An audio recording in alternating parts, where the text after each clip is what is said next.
செய்யும் என்னை கத்தி இல்லாமல் கொய்யும் இதில் மீள வழி உள்ளதே இருப்பினும் உள்ளம் இருமாது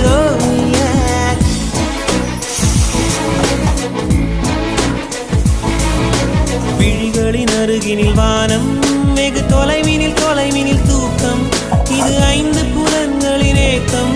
என் முதல் அனுபவம்